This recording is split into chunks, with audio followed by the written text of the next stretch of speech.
This is Straight Talk with Atlanta native Greg Fann, the preacher man, and his sidekick Shanan Jones. Frank discussions of issues affecting the ATL, Fulton County, the state of Georgia, the nation, and around the world. And now, here they are, live and in living color, the team of Jones and Fann, the preacher man. Well, welcome today to Straight Talk with yours truly, Greg Fann, the preacher man, and Shanan E. Jones. Well, ladies and gentlemen, I tell you, it's a beautiful day, and God is in the blessing business. And there's so many things that's happening in the world today, and we're going to be going around the world, and we're going to be talking about today, Speaker Mike Johnson, whether or not he's got religion, and what's happening with the bill with funding for Ukraine, and what's happening in Iran and Israel and those things that are taking place today with Iran and Israel, wars, rumors of wars. And hey, why now Speaker Johnson has finally seemingly got religion. So we'll be back on the other side with Shanan Jones and myself and Miss C. Well, Miss C, with your new glasses, how you doing today? Oh, hey, I'm Miss C. How's everyone out there? This is Miss C with your 3-minute or less news blast. Listen, I've got some information I want to share. On May 4th at 4 p.m., there's going to be I've tried to say this 5 times. Listen, on May 4th at 4 p.m., there's going to be the legendary Women's Celebration honoring Dr. Barbara King at Hillside International Truth Center, 2450 Cascade Road in Southwest Atlanta. This celebration honors women in the community who have made a tremendous impact, to pay tribute to the trailblazers who've reshaped our lives and communities and our world. This year's honorees include Zernona Clayton, Sylvia Dickens, Elder Sarah Hurd, Dottie Peoples, and Kathleen Chambers Steele. The legendary Women's Celebration can be enjoyed in person at Hillside International Truth Center, 2450 Cascade Road on May 4th at 4 p.m. or online. They're being led by presiding Bishop Dr. Jack Bomar. There will be a community pop-up and sneak preview of In Due Season on April 22nd, 4 to 7 p.m. at St. Philip AME Church, 240 Candler Road in Southwest, that's in Atlanta rather. The admission is free. For more information, contact B. Williams at 404-386-7461 or by email at beawms@att.net. This is presented by the Sick and Tired Bus Tour. A pop-up legal clinic will be held Saturday, April 27th, 10 a.m. until noon at Smyrna First United Methodist Church, 1315 Concord Road in Smyrna. Volunteer attorneys will be offering free legal advice in the areas of family law, probate, small claims, landlord-tenant, bankruptcy, and immigration. You must arrive by 9:30 to register. Listen, I'd like for you to do 4 things for me. I'd like for you to like us, subscribe to us, leave comments, and share us. Don't keep us to yourself, okay? Let everybody know about Straight Talk News. And listen, if you'd like for us to announce your event, just email it to us at straighttalknews1362@gmail.com. That's straighttalknews1362@gmail.com. Last week, there were a lot of comments about my glasses, so I thought I'd change them up this week. How you like me now? See you next time. Well, we're back after Miss C. I tell you, Miss C. So the next segment, Shannon, we're going to talk about what's going on with Speaker Mike Johnson and the maggots who wants to get rid of him, the Marjorie Taylor Greens and that crew that want to get rid of him. And now he is saying that he is going to push for financial support and aid for the Ukraine. What do you think about that, my brother?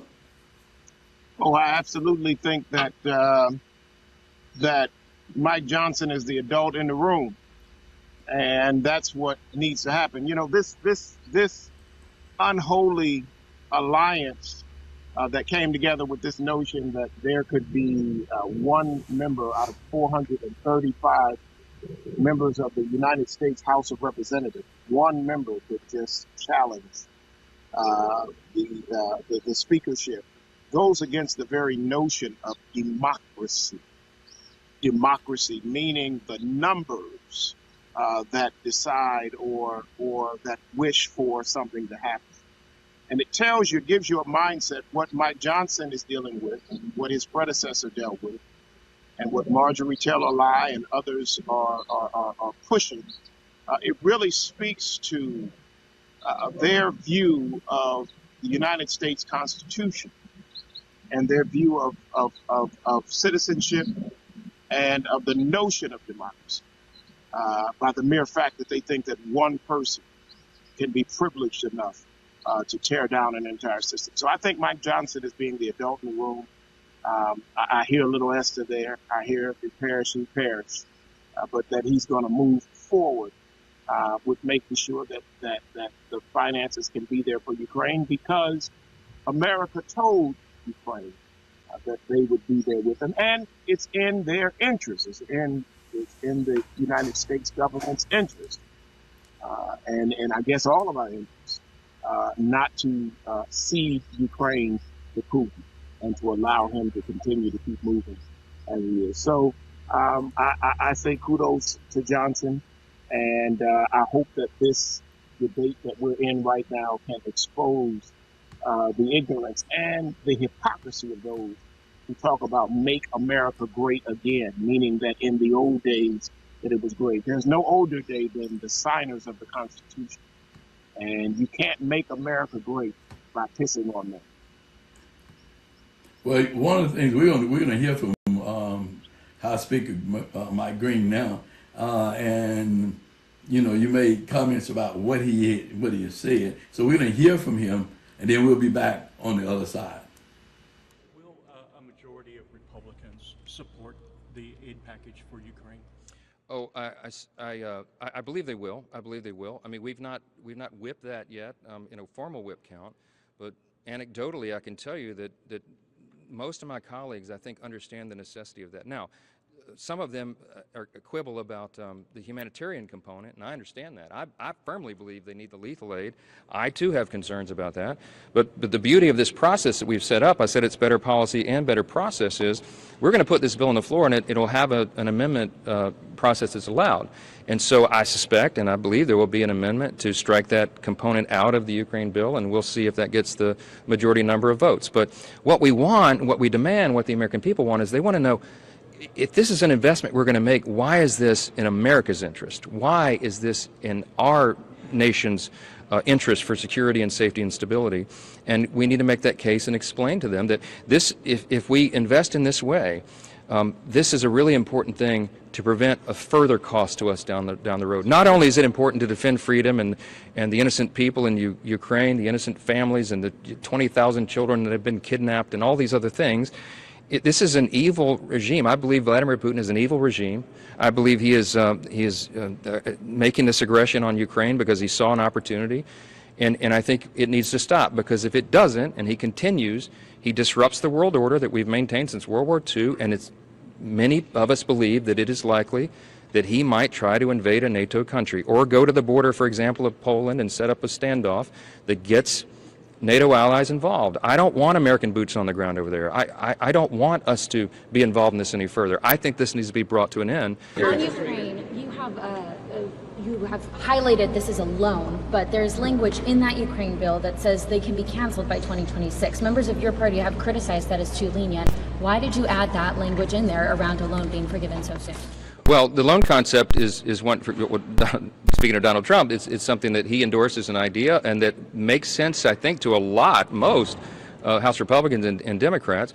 And the reason it has that provision and that allows a president in a few years to forgive the loan if they deem it in our nation's interest is because that might be a very important chip in a game when you're looking at strategy down the road, and maybe you're trying to broker a peace deal. That might be an important thing to have, an important an option for the president to have, and I think that makes sense to Republicans and Democrats. We would want the commander-in-chief to be able to make those decisions, and then Congress, of course, has oversight over all of it. So I think it's a good policy. Let me go over here.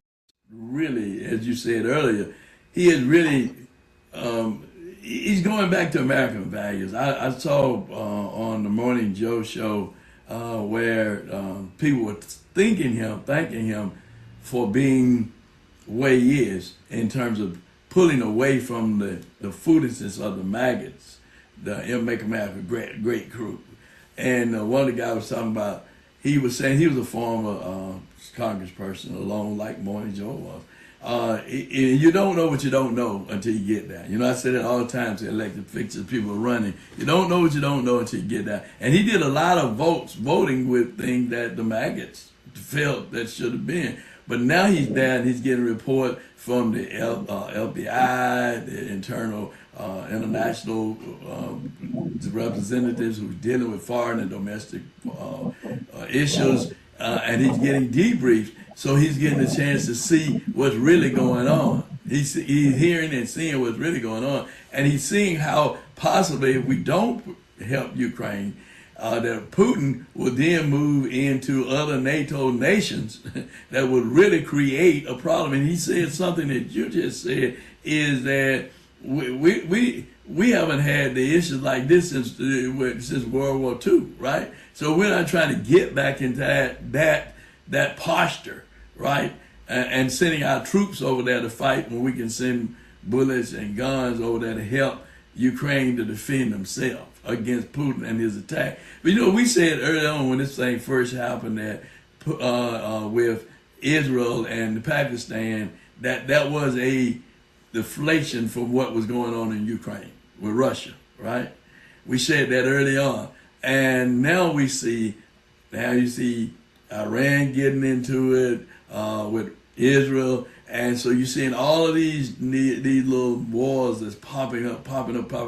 And today, Israel did not claim that they attacked Iran. Iran claiming that they didn't attack Israel. These little groups that are saying that they're doing it in Israel's name and Iran's name. We don't know if it's true or not true, but it is really, as we talk about what's going on around the world, these issues of nations against nations and all of the killing and the fighting, and United States is set in posture to be that country that is trying to help everybody that they can help that's a part of NATO, the NATO alliance, which, as I see it, and I don't know what your views are on that. I'll let you speak your own view. But as I see it, I see us understanding that we're in the middle of all of this. We can't get out of it. And he said something about, in the end, even though he's doing all this, he was saying that they're putting together a package. In this package, they're lending the money to them. And then if an addendum would be to that, okay, in 2026, that note is due, and if they don't pay it back, then they'll put a caveat in that the president can stop the funding for Ukraine.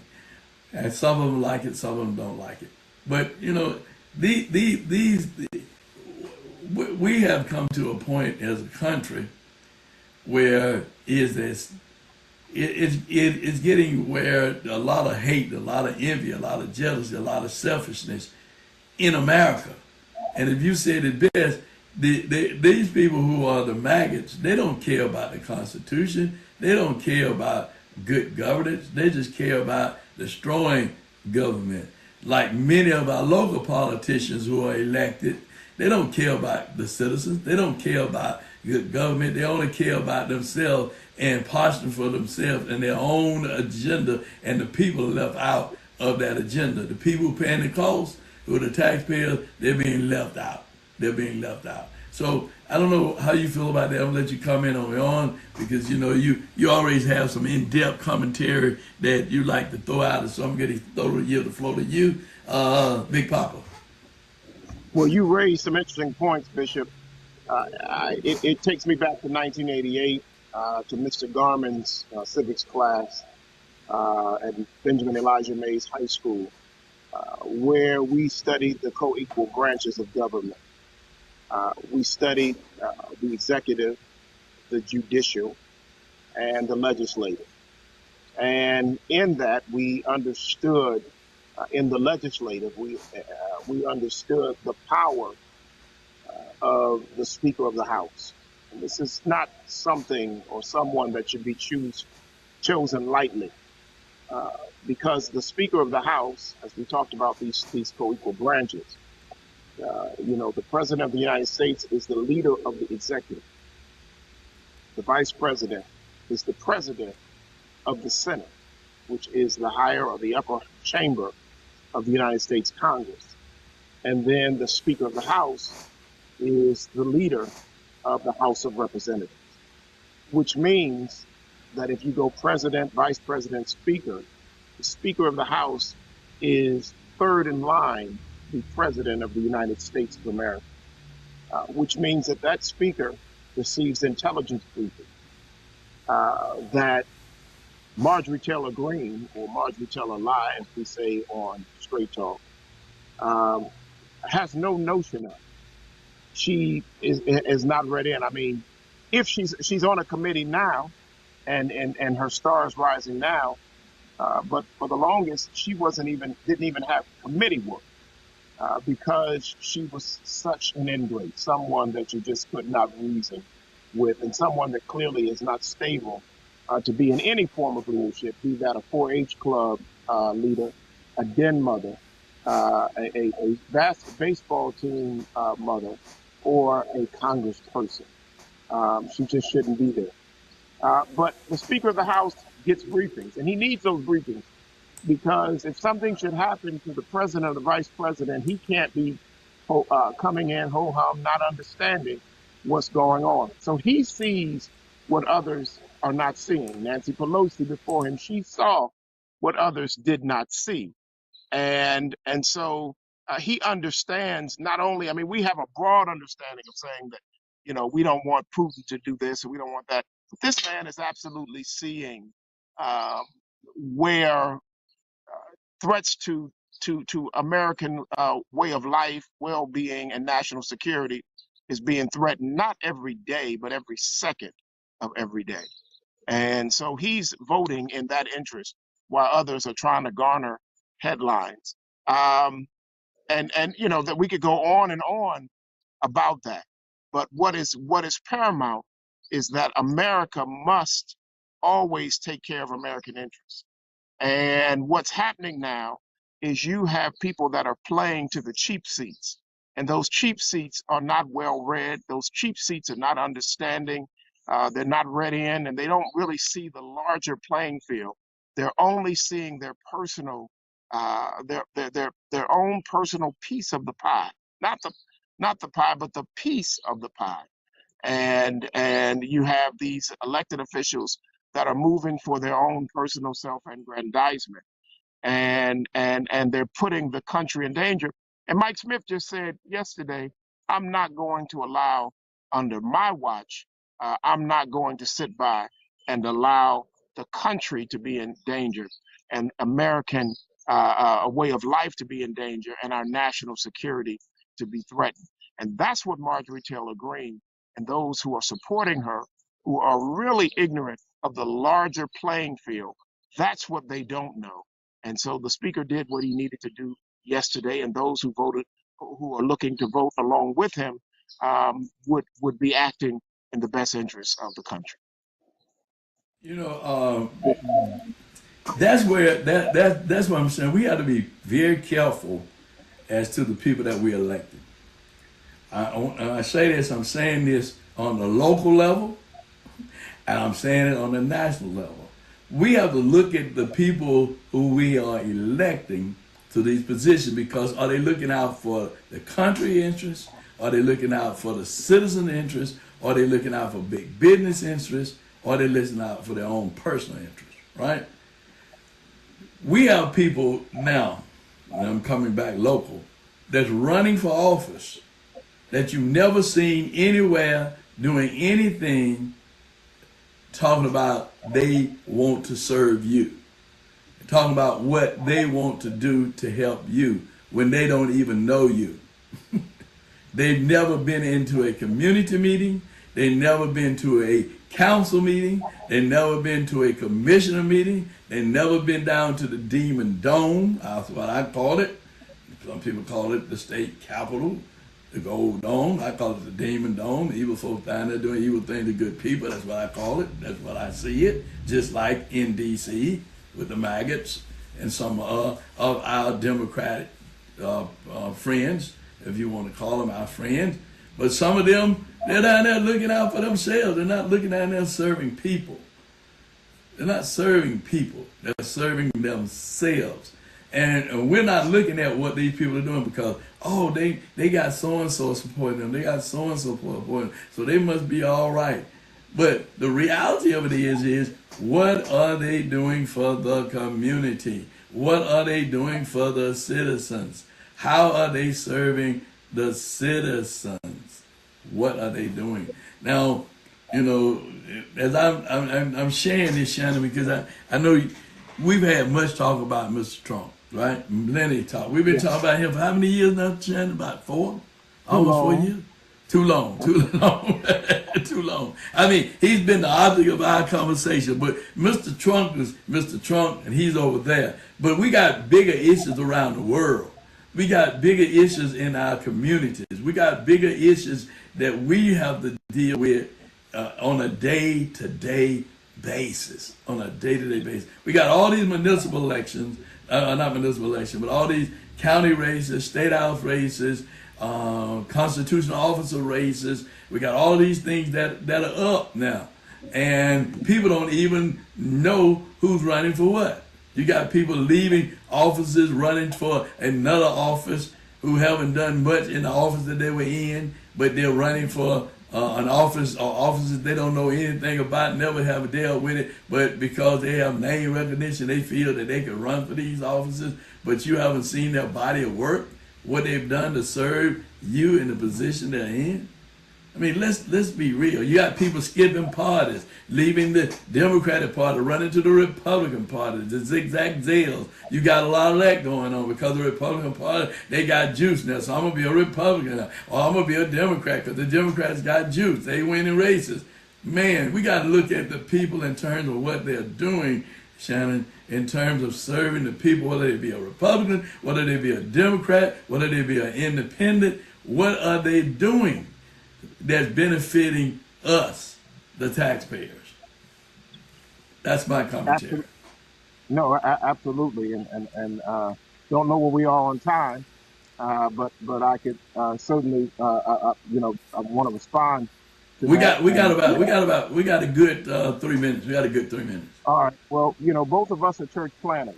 We founded our churches, and I am 6 years in, and had to wrestle with founding a church in the middle of COVID. So I'm kind of in a rebuilding state right now, replant, and I'm just now bringing in a class of deacons because Scripture tells us that we ought to be sober and slow in terms of those that we are looking to bring into leadership. That we should not move too fast for those that we're choosing or selecting for certain offices. And that's true in my ministry, and it's true really in terms of the electorate as well. There's a reason why we want to see taxes. We want to see how you pay your bills. It's kind of like this, Bishop. I can invite you to a bake shop, and you can a bake fair, and you can get a slice of cake and a brownie, and say, "Oh, it's so good! Oh my goodness, Sister Johnson or Brother Fred, that was so good, man! I just love your brownies. Oh man!" And Sister Fred say, Sister Johnson or Brother Fred say, "Can you give me a ride home?" And you take Sister Johnson or Brother Fred home, And you get to their home and you walk inside, you look at the kitchen, and the kitchen is filthy and stuff is all over the place. Next thing you know, you just want to go and get that brownie out of there because you just ate that brownie, and Lord God, this place ain't no telling what you need. All kind of shots to make sure that you're okay. But it's too late. You've already eaten the brownies. You've already eaten the cookies. That's the problem with Trump, and that's the problem with those like Marjorie Taylor Greene. You've elected them, but we did not really vet them. We saw the facade, but we didn't see the fact that every business that this man has ever created has been a failure. And the businesses that we see that are successful are licensed business, and there are others, entities that are making those businesses be able to pop up and stand. But we've already eaten the brownie and the cookie, and so we already got and ingested the poison of what they bring. And you're right about that. We're electing people, and we haven't checked their kitchen before we eat their brownies, before we eat their cookies, before we eat their fare, before we ingest what it is that they're offering us. We need to see where they were prepared and where the brownies were prepared, where the cookies were prepared, where their legislation and their policies and their thoughts were prepared, and how they take care of their own home and their own family and their own business before giving them to people's business. Well, listen, ladies and gentlemen, you heard it right here on Straight Talk with yours truly, Greg Fann, the Preacher Man, and Shanan E. Jones. We'd like for you to subscribe. We'd like for you to like us. We'd like for you to make comments, and we'd like for you to share. I want to thank Pastor DeWitt Smith. He's always making comments, and my classmate, Michael Chester, and so many others. Keep those comments coming. George Dorsey, just keep the comments coming, because you help us to stay where we are on issues that are important to you. So until next week, don't forget to tune in this Sunday, to our broadcast on WIGO 1570 on your AM dial. Don't forget to subscribe to Straight Talk. Don't forget to send emails to Miss C. That's Straight Talk News 1362@gmail.com. And again, until next week, you ain't been in tune to nothing but what? Straight Talk. Take us out of here, Hal. To be a guest on Straight Talk, email Greg Fann at FANN922@comcast.net or call 404-308-0795. Join us again for another episode of Straight Talk with Shanan Jones and Greg Fann, the Preacher Man.